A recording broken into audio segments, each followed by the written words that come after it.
Welcome back to the Hoof Football Podcast, Season 2, Episode 2, with myself, Josh, Charlie Lewis, and Joe. It's been a weekend, hasn't it, lads? It's been a weekend. Burnley, what was all that about?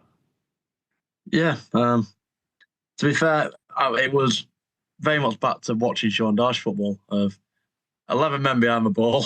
um, but the fact that the champions elect couldn't break tiny little Burnley down just shows. Don't get me wrong, we have the chances, but we dealt with it. You down there, didn't it? So yeah, Hannibal. Yeah, it is what it is. We'll ignore it. What a guy. We'll ignore that bit. What a guy. Charlie, how did Hull go on, Charlie? 'Cause I didn't see, but I know how everyone else went. Managed to equalise in the 97th minute to draw 2-2 with Swansea. Probably one of the most scrappiest goals I think I've ever seen us score, but we'll take the point. You've basically done the exact same stuff as us because we scored a 94th minute equaliser from a corner where it's just bounced around and someone's smacked it in. So.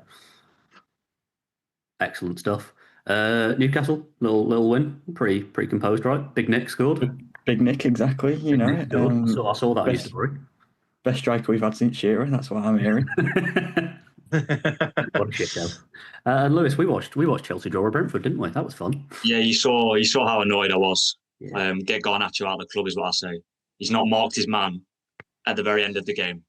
Disgraceful. So Lewis has kept his head, basically, is the theme here.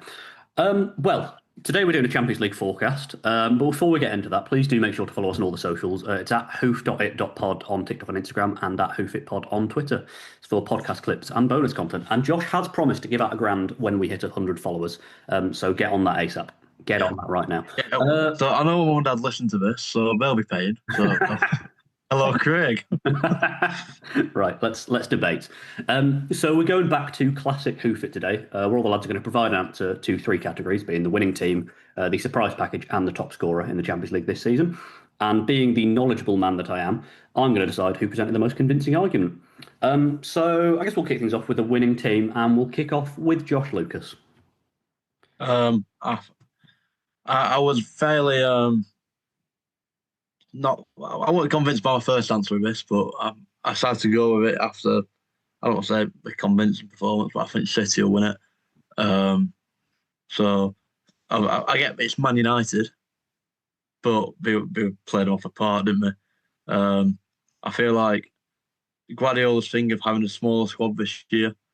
I get that's not what you need when you're going through all four competitions, but it's one of if with the amount of injuries we had last year, we might as well have had a small squad.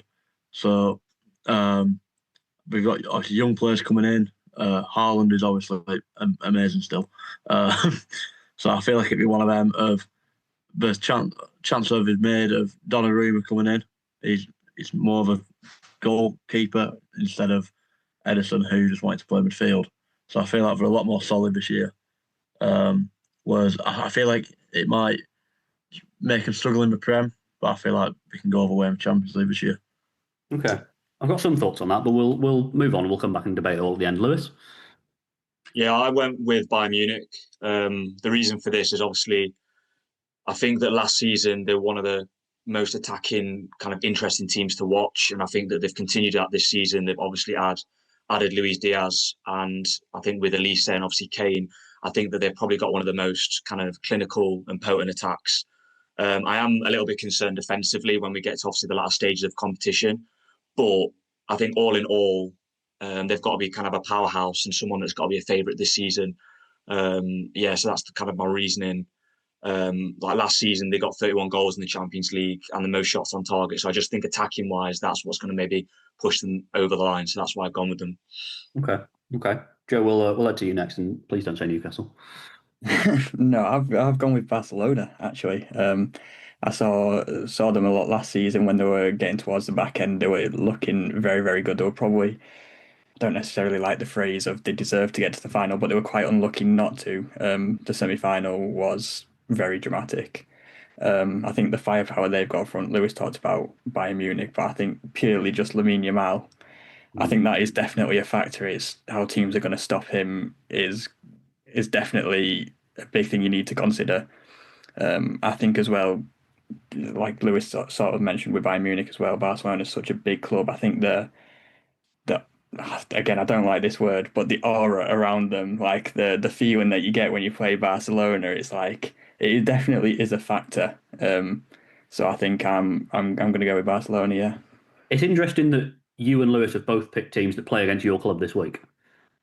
That's interesting you've done that. Yeah, that's true. Charlie, we'll go to you. Who are you picking? I've gone with Liverpool. After their performance against Burnley, I guess it's maybe not like the greatest option. But I do think in terms of the actual team, like they have so many options in each position. I think that when it does come to playing the groups, like they can use some of the second team to play, and I think they should easily cruise through to the knockout stages. I mean, last season they did get knocked out by the winners of last season, PSG, on penalties. So maybe one moment could have changed that game completely. Who knows? But I do think that with the likes of again options on the attack with Isak, Ekitike, Salah, Wirtz, there's so many different players you could have on that squad. Whether again through the groups or the knockout stages. I also do think in terms of defence wise, you've even got players who have at least experienced plenty of Champions League football, like Joe Gomez, Conor Bradley, and yeah, I think it's mainly just based on the fact how like their second team I feel like could literally still compete in the Prem and would easily get promoted from the Championship. That's how much I'm downrating my club, Hull City, because I don't think they'd stand a chance against probably Liverpool's third team, let alone the second. But yeah, gone with Liverpool. I'm seeing a lot of faces here towards that shelf. Does anyone want to hop in there and just kind of say a couple of words? I just thought Champions League pedigree, you could have gone with Van Dijk and you've gone Conor Bradley and Joe Gomez. It was an interesting choice of players. No, I'm saying those as like secondary options that can replace them in the groups. But yeah, that I You can't. could have gone Andy Robertson. Poor from me. That is poor. Okay, I want to go back to Josh's shout initially because I think City, obviously, they've looked good this week and they looked good against Wolves, but in the other two games, they weren't great. And just who's scoring the goals outside Haaland? That's the thing. Like, if you stop Haaland, you kind of stop City at this point, no? Yeah, I guess, but I feel like City have realised we've got to go into the nitty gritty side of football. This whole fancy, I'll flick it around everyone. You can struggle, as we saw with Liverpool yesterday. If you don't like it, you get to nitty gritty Burnley, do we? So, and you get a lot of teams like that in Champions League, especially the smaller ones, like Benfica, who will dig deep and make it hard for you. But I feel like last season there was too much going on for City.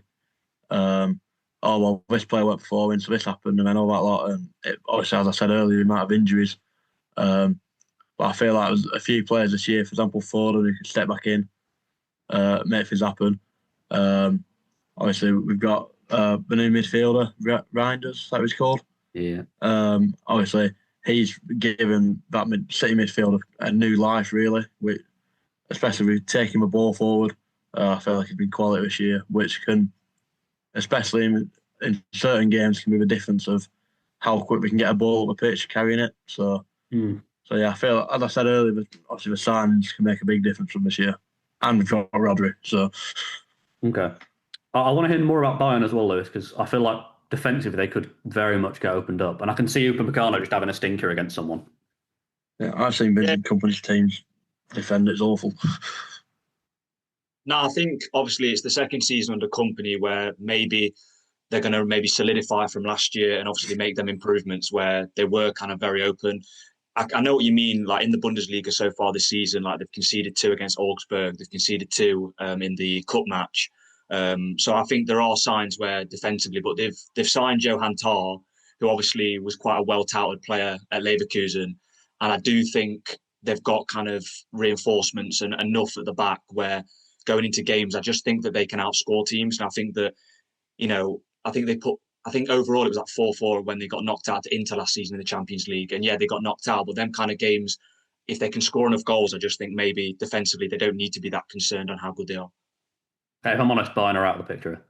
I'm not feeling it. I'm not feeling it, Lewis. So sorry.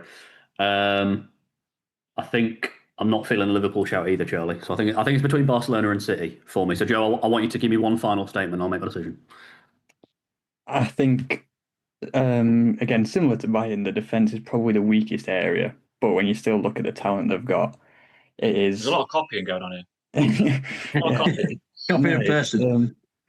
similar teams. It's just I think Barcelona are a bit more established. You look at the midfield. I think they've probably got arguably the best midfield, most balanced in the world. You've got Frankie De Jong, you've got Pedri. I think because we don't watch them every week, people don't appreciate quite how good players like Pedri are. I think absolutely unbelievable player who can sort a result out by himself. And then you've got the forward line. You've got two Ballon d'Or contenders in Lamine Yamal and Rafinha. Lewandowski, admittedly, is getting a bit older, but the goal scoring instincts are still there. And when you've got creators like Rafinha and Yamin Lamal next to him, he just needs to be in the right area to put it in the back of the net, which he's more than good enough to do. I think the coach as well, Hansi Flick. I think putting it all together, I think they've just got a very, very good team. They won 6-0 yesterday. They've started well. I think the fixtures aren't that bad either in terms of the group stage, so they can build some momentum. I think that's all I've got. You've convinced me, Joe. I'm going Barcelona. Joe Edgar wins round one. Joe Edgar wins round one. We'll go quickly. I didn't realise we've turned to League of Our Own, by the way, by getting points for every debate we do. Come on, we're better than League of Our Own, lads. Come on. We are. That is true. We both have a shit comedian, Ben. Well, all right. Well, I was going to go to you first, but I'm not. Charlie, give me a surprise package. Okay. I'm on with Galatasaray, which is a bit of a crazy shout, but I thought I'd go with a huge surprise since, I mean, you do look at the attack and they have plenty of experienced players, and I think players who are definitely going to make an impact for goals, especially. I mean, they're cruising through the Turkish league at the moment, but in terms of Champions League, I mean, you've already got players like Icardi, Leroy Sané, Victor Osimhen. There's Ilkay Gundogan in there. You've got players like Martin Lamina, Lucas Torreira, Davison Sanchez. These players, again, like kind of what I was saying with Liverpool, like they have played in plenty of European competitions before, especially with Champions League. And I do feel as if that maybe defensively they'll be a weak threat, but for some reason I can just see him getting plenty of goals in the tournament for some reason. Obviously, it depends on the fixtures, but I can literally see him potentially get quarterfinals. That's a huge hot take. That's a huge hot take. That's bold. We'll move on to Joe. I found surprise package hard because obviously in the Champions League you've got the best teams from every country, so I didn't feel like I would be very surprised if any of them did well. Do you know what I mean? But again, could be a cop out. But I went Atletico Madrid. I think is on the verge, but I think because they're sort of under the radar a little bit. You think Spain at the minute, you're obviously I just went Barcelona to win it. You obviously then think Real Madrid. I think Atletico Madrid are sort of underappreciated, quite how good they are. I saw them in pre-season against Newcastle, and they absolutely tore us to shreds. I think I'm a big fan of the way. Again, he gets quite a lot of criticism, but I'm a big fan of the way Diego Simeone sets his teams up. I really like it, and I think it's probably very, very well suited to Champions League football. So I'm not necessarily saying they're a surprise in the fact that if they got to the quarterfinals, it wouldn't be crazy. But I think they'll be pushing towards the semi-finals and giving teams a pretty good run for their money. Okay, Lewis. So I've gone for Benfica. So obviously they've got quite a big pedigree in terms of the Champions League in Europe. They've reached the quarterfinals 3 out of the last 5 seasons. So maybe on the surprise element. However, I just think that they've got quite a favourable run in the Champions League this season. So they've got like Qarabag, and then they've got Leverkusen, Napoli, and Ajax. There's a couple of obviously they've got Newcastle, which I think will be difficult. They've got at the end Juventus and Real Madrid. But other than that, I think the teams that I've just mentioned at the start, they're all possible to do well against. I think that they've got a good manager in Bruno Lage, obviously formerly of Wolves, and they've made some good signings like Richard Rios, who's kind of highly touted from the Club World Cup during the summer. And although they've lost kind of Di Maria and Alvaro at left back, who's gone to Real Madrid, who are kind of key players, I just think that there's something about Benfica where it's probably just going to be quarterfinals, maybe a little bit further. But I think in this kind of Champions League run, anything can happen. And I do think that they've got a good, compact squad. There's not many changes this summer where they've built this team over a number of seasons. So I think that they can be a surprise package in terms of maybe getting a win against a bigger club, maybe surprising someone later down the line. Okay. And Josh, your one? I'm kind of a bit like how Joe said. It feels a bit of a cop out, but I've gone for Napoli because but when you think of certain teams, you don't think. I've always had in my head Napoli are probably round of 16, maybe quarters, but I feel like they'll make a push for semi-finals this year. Just due to how well we played last season and the signings they've made of obviously the big one being De Bruyne, who has that Champions League experience of obviously winning it. It's we've improved in positions where, like, for example, up front. I'm not saying Highland because that's not an improvement. But players like Lorenzo Luca, who anyone who plays Football Manager knows is all right. So, but yeah, obviously Lukaku, he's getting on a bit. He's 32 now, but he still knows where the net is, unless he's playing in England and he struggles. But in terms of the matches, we've got, like, we'll ignore the City thing, like, first game week, but team like PSV, Frankfurt, Crowbag or whatever they're called. Close enough. And then like Benfica, like we got a very beatable run in the league stage this year. But yeah, I feel like with the additions we've made and how well we were playing already, I feel like we can make a really good push for maybe semi-finals this year. Okay. My immediate thoughts on that one is Conte never does well in the Champions League. Right. So, because we've got to go quick fire, you're out. And also, you said I was shit comedian. So, I like the vibes of Galatasaray and Benfica. I do like those vibes. So, I might have to get rid of Atleti just because it's not quite the surprise package I'm looking, but I like the shout. Again, I like the shout. So, Charlie, Lewis, go for it, mate. Give me something. My main thing is obviously a lot of people here have said in terms of how far a team can get, but I think you need to evaluate the statement of surprise package in terms of individual games. And like, if Benfica come against a big club in terms of that Champions League pedigree we spoke about, obviously Bayern Munich, Barcelona, that's where for me the surprise is coming from. I think on their day, that later down the line in the knockouts, they have the potential to surprise teams and to beat the bigger element. So I'm not necessarily saying they can go ridiculously far. That's not my point. The point is the surprise of the actual teams that they're beating in the competition this season. Okay, Charlie, give me something. Okay.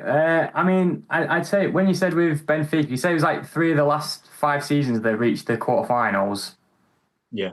Yeah. I would say in terms of Galatasaray, they've literally been struggling to get through to literally the knockout phases. And I think that the expectations for Galatasaray to go to the knockout stage compared to Benfica, I think, is a lot lower. And people are probably thinking that the more likely actually potentially maybe not even get playoffs, depending on how certain clubs do.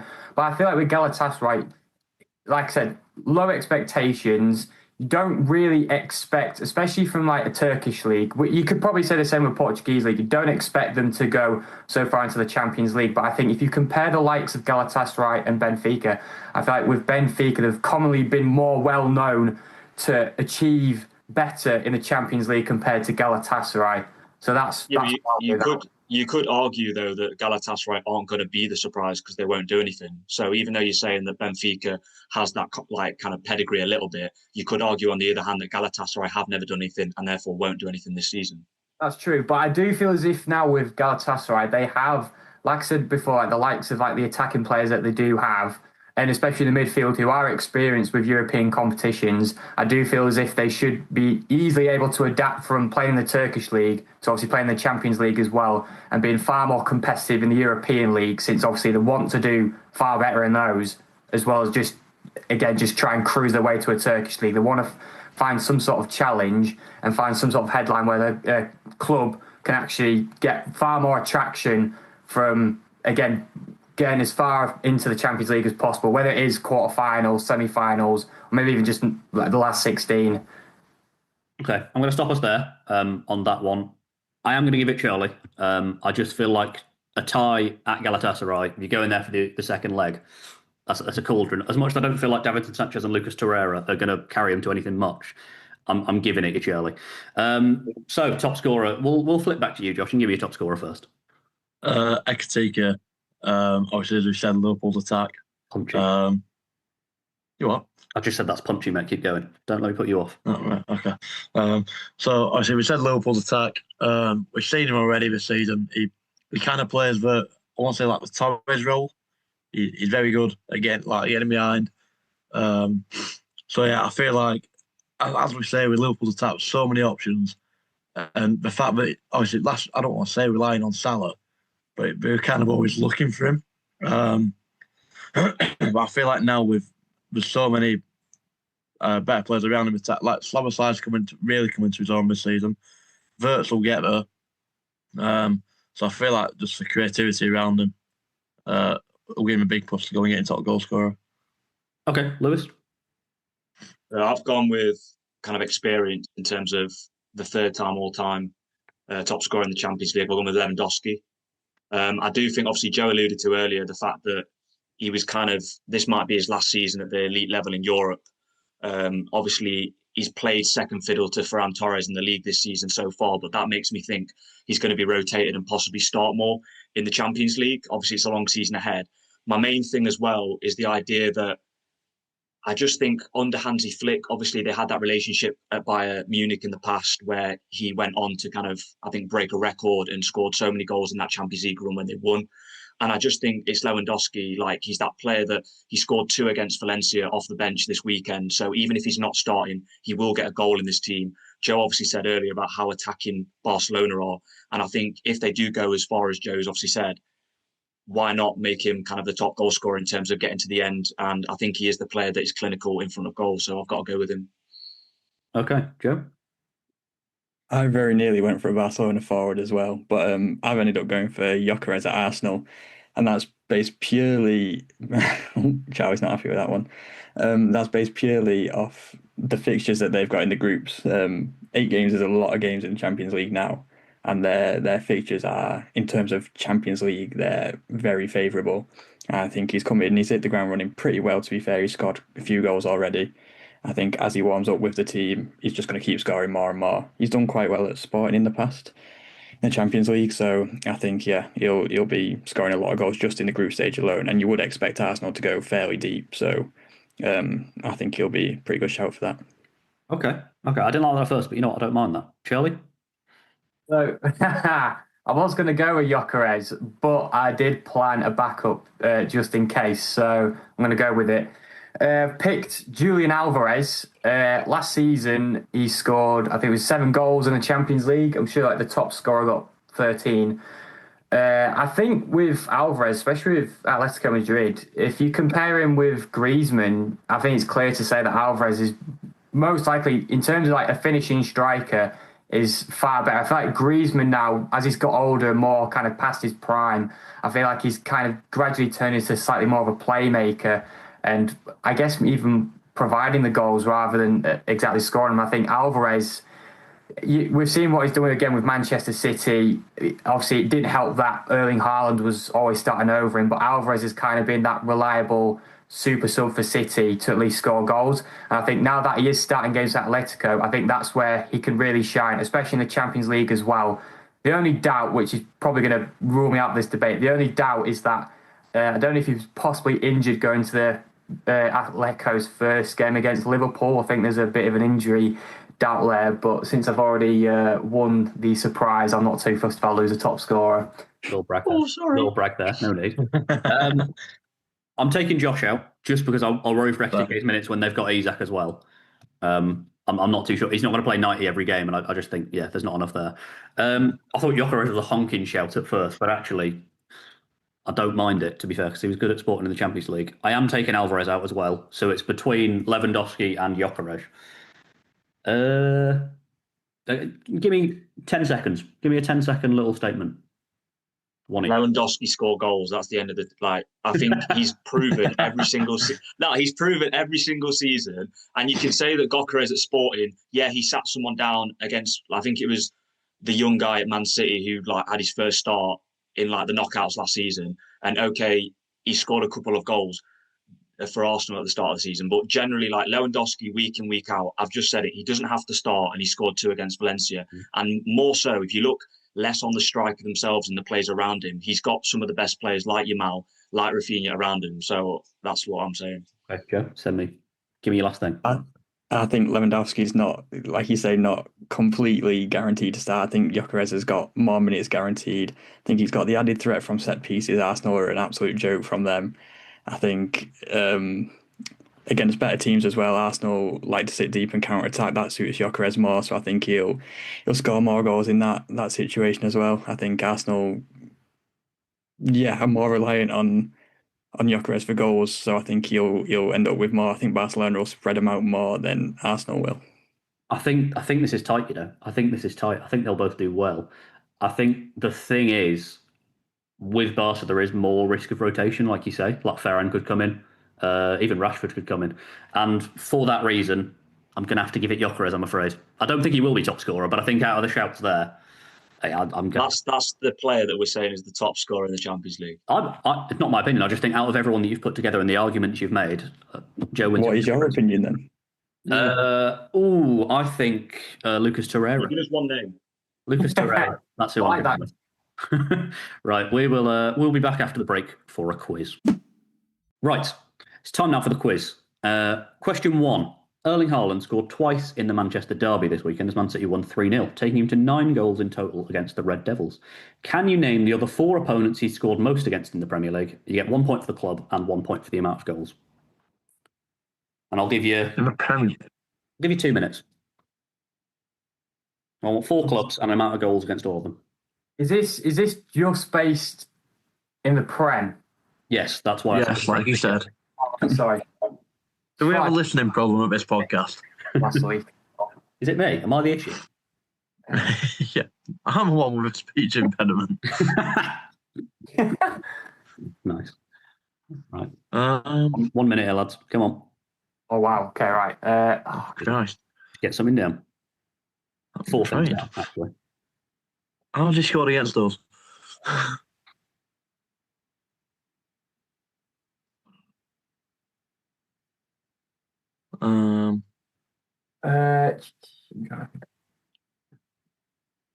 Hey Charlie, the YouTube viewers are loving this, mate.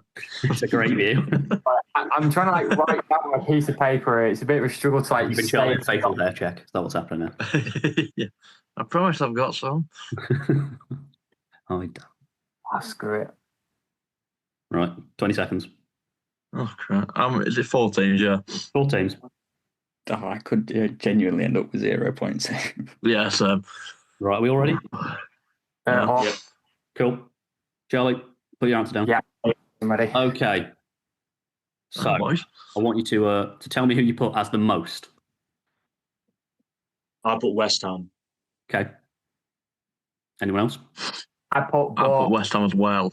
I put Bournemouth. Bournemouth. And Charlie, Bournemouth you put is Bournemouth as sharp. well. I will say none of that is the top answer. Sure. Do we have to get them in order? I mean, I was planning I've on done it it in in order, yeah. But Oh, I thought it was just in general. okay. Well, you've buggered this up. Yeah. West Ham are on the list. I will give you the point if you can tell me how many they scored. I said 5. I said I 7. see. He's on my list. What, Joe? I said he's on my list at bottom. I put 7. 7. Charlie? Do you put West Ham on your list at all? I didn't know. Okay, so Charlie's getting no points for that. He scored 9. So it's the second team on the list, actually. There is one team higher. I can't really give any points for that, to be honest, because you haven't put it in order. So Yeah. Right. Do we not get a point for the team on the list? sorry? Do we not get a point for the team on the list? Yeah, that's what I mean. Yeah. Yeah. Surely you get order. 3 points if you get it right, and 1 point for having. Ooh, on there's the a list. riot here. You know what? Fine, I'll back down to peer pressure. There's a point for Joe, Josh, and Lewis. Why not? Fire someone else at me, lads. Did I just say mine? Don't say them all, you greedy bugger. Right. Don't be greedy. I had Brighton second. Okay, Brighton are on the list. I had Brighton as well. I had Brighton as well. Okay. I didn't. Now, how many goals? I said 5. for Brighton You said how many, Charlie? 6. Okay. Joe? I said 8. I can reveal Charlie has 2 points. Bosh! But so does Lewis and Joe. Josh, you're on 1. No, as in they're up to 2. No, right, there's a few more teams you can get here. Fire another one at me, lads. Start with you, Josh. Go on. Oh, I have Burnley. Never mind. Okay. Joe, Charlie? Yeah. Oh, I had Crystal Palace. Okay. Charlie? I've put Arsenal on there. Arsenal are not on there. Shut up. Yeah. Neither are Burnley. Neither are That's Burnley. true. Lewis, you put Palace. How That's a many? good start, actually. Lewis, you put Wolves, didn't you, Lewis? How many did you say? I put Wolves here. How many? How many? 4. Okay. Oh, wait. Sorry. I was just going to say I've put Wolves as well. Well, what the? How have you how got many? 14? Oh, yeah, 4. Never mind. No, How no. many did you say? I went with 7 for Wolves. Okay, Charlie and Lewis, you both got 1 point. He scored 10 against Wolves. Shit. And Joe, you said Palace. How many? 7. It's 6, mate. You're also on Is 3 it points. still on the list? Have we all got one more team down apart from Charlie who said Arsenal? Yeah. Okay. I think all mine have been said. I've got Brighton, West Ham, Palace, and Bournemouth. They have all been said. So Lewis, Josh, is your last chance to get some points. I think you've already, Almost. actually, we you've already said said Burnley's no. I think All you've right. already said Burnley's no, didn't you? So All right. now I'm out. Well, we'll move on. Yeah, fair. Question 2 of the quiz. Due to further delays with the Spotify Camp Nou, Barcelona were forced to play at the Estadio Johan Cruyff for their 6-0 drubbing of Valencia. Can you tell me the stadium's capacity? 6,000, 7,000, 6,500 or 5,750?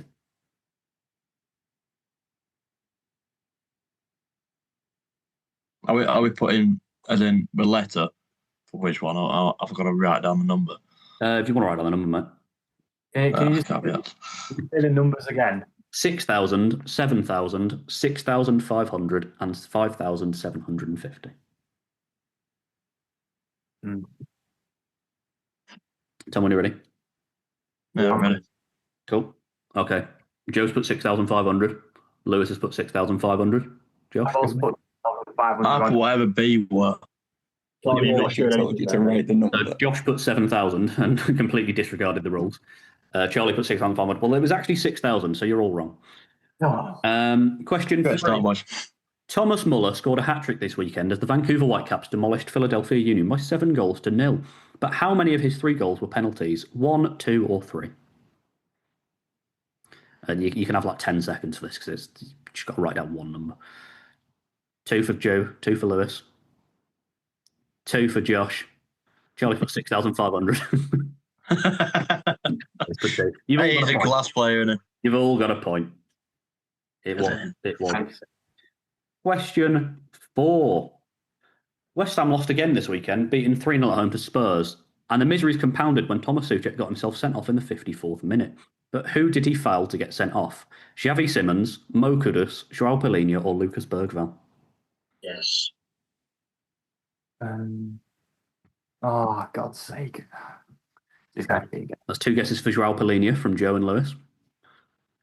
Don't tell Josh that. As well. I was write it down. They've all put Palhinha. Everyone's put Palhinha. I feel like there should be more timing going on here. Otherwise, Well, it's not my fault you 2 put your answers up, is it? yeah, no, that's my bad.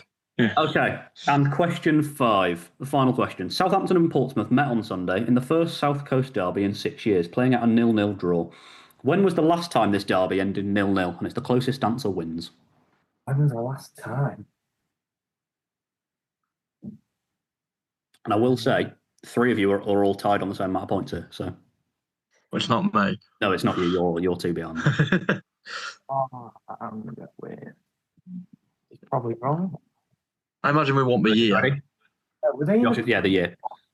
Joe's ready. Charlie, don't fucking read it. I've got 2005. I don't know if you can see that. Okay, I can see that, mate. I did tell you to wait last time. Oh, sorry. Is everyone else ready? Yeah, ready. Oh, Lewis, I had 1993. Joe, 1987. and Josh. 2000. Joe Edgar wins. Joe Edgar wins the quiz. Oh. The actual correct answer was 1924. Oh my God. All right, fair. Is that Charlie. back-to-back wins then? It is back-to-back wins, mate. Charlie, give us some trivia. Trivia, right. So, as you know from last season, the top scorers in the Champions League were Guirassy and Rafinha. This could be a trivia question, just like last week. Now, there have been, in the past, I believe, 20 years, there have only been 2 Brazilians, apart from Rafinha, who have been top scorer in a season in the Champions League. Can you name those 2 players, and can you name the seasons they were the top scorer. Okay. I should write it down. I'll give you a bit of time just to think through your answers and in general what you're thinking. It surely is not that obvious. Oh, mate, that's Yeah, I was That's what I'm going to say. thinking. Surely.